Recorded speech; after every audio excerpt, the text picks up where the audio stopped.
குலாப்கஞ்சுன்னு பேர் கொண்ட ஒரு கிராமம் இருந்தது. அங்க ஜீத்துன்னு பேர் கொண்ட ஒரு ஆளு தன்னோட மனைவி ஷீலா கூட வாழ்ந்து வந்தாரு.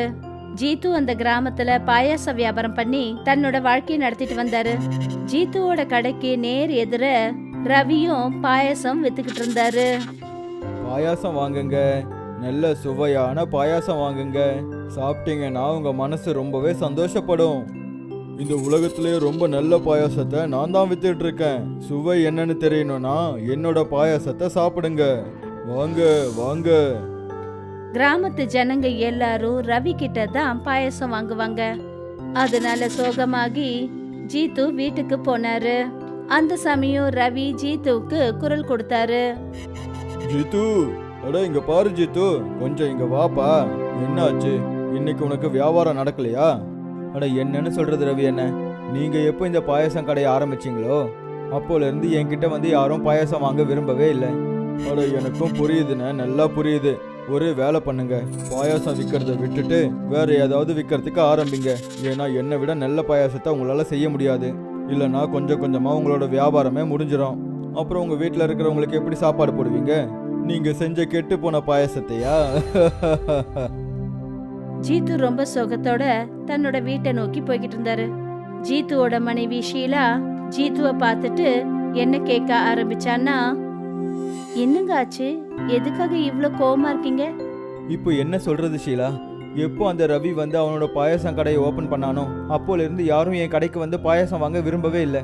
அப்படி அவனோட பாயாசத்துல என்னதான் கலக்குறான்னு தெரியவே மாட்டேங்குது. எல்லாரும் வந்து அவன்கிட்டயே பாயாசம் வாங்கிட்டு இருக்காங்க. கவலைப்படாதீங்க, அந்த கடவுள் நிச்சயமா நமக்கு ஏதாவது உதவி பண்ணுவாரு. நீங்க உங்களோட வேலையில கவனத்தை செலுத்துங்க. இன்னொரு பக்கம் ரவி இன்னொரு கிராமத்துல மருந்து வியாபாரம் பண்ற சுஷீல போய் பார்த்தாரு. அட சுஷீல், அந்த நகரத்து மருந்தை கொடு. அந்த பாயாசம் இனிப்பாகிற மருந்து. நான் கண்டிப்பாக கொடுக்குறேன். ஆனால் ஞாபகம் வச்சுக்க, ஒருவேளை நீ மட்டும் இதை கொஞ்சம் அதிகமாக பாயாசத்தில் கலந்த இது கண்டிப்பாக ஜனங்களுக்கு நோயை கொடுத்துடும். அட தெரியும் தெரியும், நான் எதுக்காக இந்த மருந்தை பாயாசத்தில் நிறைய போட போகிறேன். ரவி நகரத்துல இருந்து வாங்கிட்டு வந்த கெமிக்கலை அவர் பாயாசத்துல கலந்தாரு. அதனால பாயாசம் இன்னும் சுவையா இருந்தது. ஒரு நாள் ஜீத்து இந்த மாதிரிதான் நதி கரை கிட்ட உட்காந்துக்கிட்டு இருந்தாரு. அப்புறம் தனக்கு தானே ஏதோ பேசிக்கிட்டு இருந்தாரு. என்னோட அப்பா இருக்கிற வரைக்கும் நம்ம பாயாச கடை எவ்வளோ நல்லா போயிட்டு இருந்துச்சு. ஆனால் அந்த பாயாச கடை எப்போ என்கிட்ட வந்துச்சோ யாருமே என்கிட்ட பாயாசம் வாங்க விரும்பவே மாட்டாங்க. ஒருவேளை இதே மாதிரி நடந்துட்டு இருந்துச்சுன்னா நானும் என் மனைவியும் ரொம்பவே கஷ்டப்பட ஆரம்பிச்சிருவோமே. அப்ப அந்த இடத்துல ஜீத்துவுக்கு நதி கரை கிட்ட ஒரு மீன் துடிச்சிட்டு இருந்ததை அவரு பார்த்தாரு. ஓ, ஒருவேளை இந்த மீன் தெரியாம நதியில இருந்து வெளியே வந்திருக்கும்னு நினைக்கிறேன். நான் உடனே போய் இதை மறுபடியும் தண்ணியில் எடுத்து போட்டுறேன். ஜீத்து அந்த மீனை பிடிச்சு நதியில விட்ட உடனே அது ஒரு அழகான கடல் தேவதையா மாறுச்சு. அவங்க தலையில ரோஜா பூக்கள் இருந்தது. உங்களுக்கு ரொம்ப நன்றி, நீங்க எனக்கு உதவி செஞ்சிருக்கீங்க. பல வருஷங்களுக்கு முன்னாடி ஒரு சாது எனக்கு சாபம் இட்டாரு. அவர் என்ன சொன்னார்னா, என்னைக்கு ஒரு நேர்மையான மனுஷன் உனக்கு உதவி செய்யற வரைக்கும் உனக்கு கொடுத்த இந்த சாபம் முறியாதுன்னு சொன்னாரு. இன்னைக்கு நீங்க வந்து எனக்கு உதவி செஞ்சு இந்த சாபத்தை போக்கிட்டீங்க. உங்களுக்கு ரொம்ப ரொம்ப நன்றி ஜீத்து. கேளுங்க, உங்களுக்கு என்ன வேணும், நான் உங்களுக்கு உதவி செய்யறேன். ஒருவேளை நீங்க எனக்கு உதவி பண்ணணும்னு நினைச்சா நீங்க எனக்கு ஒரே ஒரு உதவியை மட்டும் பண்ணுங்க. என்னோட பாயாசம் நல்லபடியா விற்கிறதுக்கு உதவி பண்ணுங்க. அந்த தேவதை தன்னுடைய தலையில இருந்த ரோஜா பூவை எடுத்து ஜீத்து கையில கொடுத்துச்சு. இதை நீங்க வச்சுக்கோங்க. இந்த ரோஜா இதழ்களை எடுத்து உங்களுடைய பாயாசத்துல போட்டு கிராமத்துல வியாபாரம் பண்ணுங்க. இது ஒன்றும் சாதாரண ரோஜா பூக்கள் இல்லை. இது நீங்க உங்களுடைய பாயாசத்துல போட்டீங்கன்னா உங்களோட பாயாசம் இந்த உலகத்திலேயே ரொம்ப சுவையான பாயாசமா மாறிடும். ஆனா இதை பயன்படுத்தும் போது எந்த ஒரு தப்பான நோக்கத்திலையும் பயன்படுத்தாதீங்க. அப்படி செஞ்சா இந்த ரோஜா பூ அப்படியே தலைகீழா வேலை செய்ய ஆரம்பிக்கும். அந்த தேவதை இதை சொல்லிட்டு அங்கிருந்து போயிடுச்சு. அப்புறம் ஜீத்து அந்த ரோஜா பூவை தன்னோட வீட்டுக்கு கொண்டு போனாரு. மறுநாள் காலையில விடிஞ்சது. ஜீத்துவும் ரவியும் ரெண்டு பேரும் அவங்கவுங்க பாயச கடையை திறந்தாங்க. ஜீத்து தன்னோட பாயசத்துல அந்த ரோஜா பூவோட இதழ்களை தூவினாரு. இனிப்பான பாயாசம் இங்கதான் இருக்கு. மாயமான ரோஜா பூ பாயாசம் இருக்கு. சுவையால உங்க மனசை சந்தோஷப்படுத்தும். ரோஜா பூ பாயாசம் எல்லாருக்குமானது. வாங்க வாங்க, ரோஜா பூ பாயாசம் சாப்பிடுங்க. இது எந்த மாதிரியான பாயாசம் அண்ணே? இதுக்கு முன்னாடி கேள்விப்பட்டதே இல்லையே. ரோஜா பூ பாயாசமா? இதை நான் முன்னாடி கேள்விப்பட்டதே இல்லையே. சரி வா, போய் சாப்பிட்டு பார்க்கலாம். 2 பேரும் ஜீத்துவோட கடைக்கு போய் சேர்ந்தாங்க. அடே ஜீத்து, எனக்கு கொஞ்சம் இந்த பாயாசம் சாப்பிடக்கூட.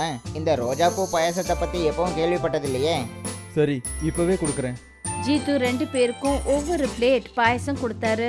அதை சாப்பிட்டதுமே அவங்களுக்கு ரொம்ப ஆச்சரியமா போயிடுச்சு. அடே, இது ரொம்பவே சுவையான பாயாசமா இருக்கு. இப்படி ஒரு பாயாசத்தை நான் சாப்பிட்டதே இல்லை. நீ பாயாசத்தை பத்தி தான் பேசுற, ஆனா நான் இதுக்கு முன்னாடி இவ்வளோ சுவையான எதையுமே சாப்பிட்டதில்ல. இங்க பாரு, குடு, இன்னும் 2 பிளேட்டு குடு.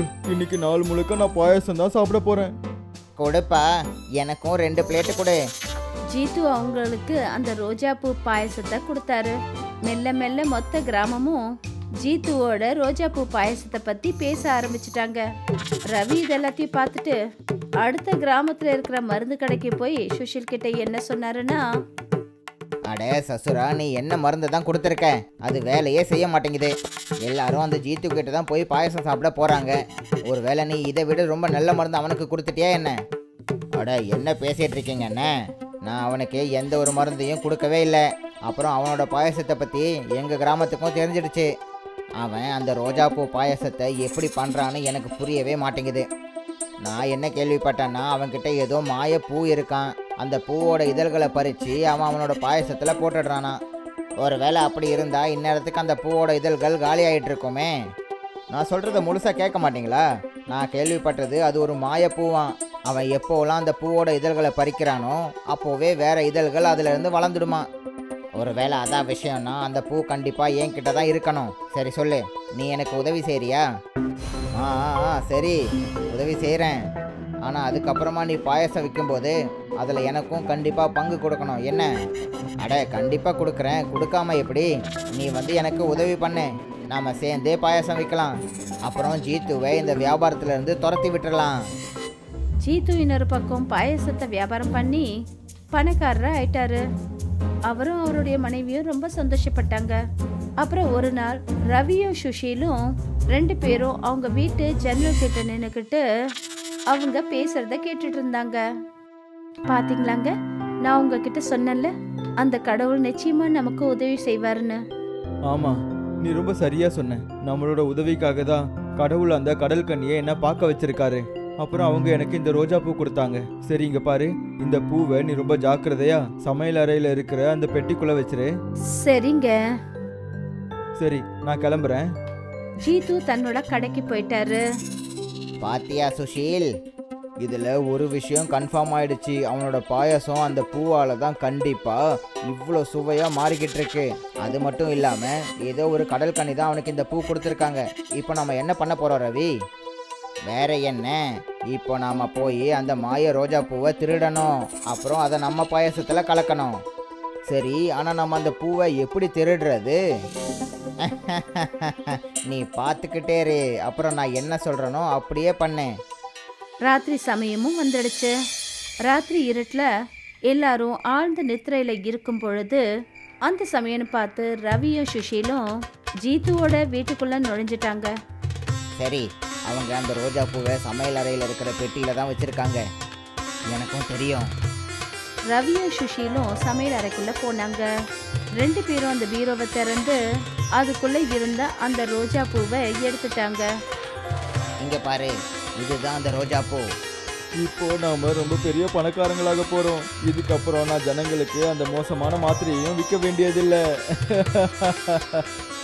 2 பேரும் அந்த பூவை திருடிட்டாங்க.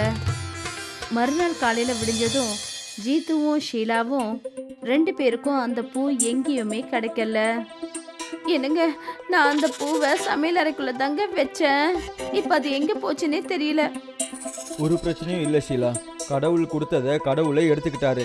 எல்லாமே நல்லதுக்காக தான். இன்னொரு பக்கம் ரவியும் சுஷீலும் பெரிய கடாயில பாயசம் செஞ்சாங்க. அப்புறம் அதுல அந்த ரோஜா பூ இதழ்களை அவங்க போட்டாங்க. பாயாசத்தை இன்னும் சுவையா செய்யறதுக்காக அவங்க நகரத்து கெமிக்கல்ஸையும் சேர்த்து அந்த பாயாசத்துல போட்டாங்க. அப்புறம் என்னன்னு போஸ்டர் போட்டாங்கன்னா, ரோஜா பாயாசம். அடேங்கப்பா ரவி, நீயும் ரோஜா பூ பாயாசம் விற்க ஆரம்பிச்சிட்டியா? ரொம்பவே நல்ல விஷயம். குடு எங்க 2 பேருக்கும் ஆளுக்கு ஒரு பிளேட் பாயசம் கொடு. இப்பவே கொடுக்குறேன். இந்த பாயசம் அந்த ஜீத்துவோட பாயசத்தை விட ரொம்பவே சுவையா இருக்கும். ரவி அவங்க 2 பேருக்கும் பாயசம் சாப்பிட்றதுக்கு கொடுத்தாரு. பாயசத்தை சாப்பிட்டதும் 2 பேரோட கோவமும் அந்த 7வது வானத்தையே எட்டிடுச்சு. நான் என்னோட வாழ்க்கையில இவ்வளோ மோசமான பாயாசத்தை சாப்பிட்டதே இல்லை. இனிமே உங்ககிட்ட பாயாசம் வாங்கவே மாட்டேன். உன் பாயாசத்தை நீயே வச்சுக்கோ. இப்படி சொல்லிட்டு 2 கஸ்டமரும் அங்கிருந்து போயிட்டாங்க. ரவியும் சுஷீலும் 2 பேருக்கும் கோவம் வந்துடுச்சு. இந்த பாயாசம் கொஞ்சம் கூட நல்லாவே இல்லை. எல்லாமே அந்த பூவால தான் நடந்துச்சு. ஆமா, எல்லாமே இந்த பூவால தான் நடந்துச்சு. ரவி கோவத்துல அந்த பூவை தூக்கி கீழே எறிஞ்சான். கீழே விழுந்ததுமே அந்த தேவதை அங்க தோன்றினாங்க. நீங்க 2 பேரும் சுயநலக்காரங்க. உங்க சுயநலத்துக்காக இந்த பூவை ஒரு நேர்மையான மனுஷங்கிட்ட இருந்து திருடிட்டீங்க. நான் உங்க 2 பேரையும் சும்மா விட போறதில்ல. நீங்க 2 பேரும் இப்பவே பூனையா மாறிடுங்க. அந்த தேவதை இப்படி சொன்ன உடனே 2 பேரும் பூனைகளா மாறினாங்க. அப்புறம் ஜீத்துவுக்கு அந்த பூ அவருக்கு அவருடைய கடையிலேயே கிடைச்சது.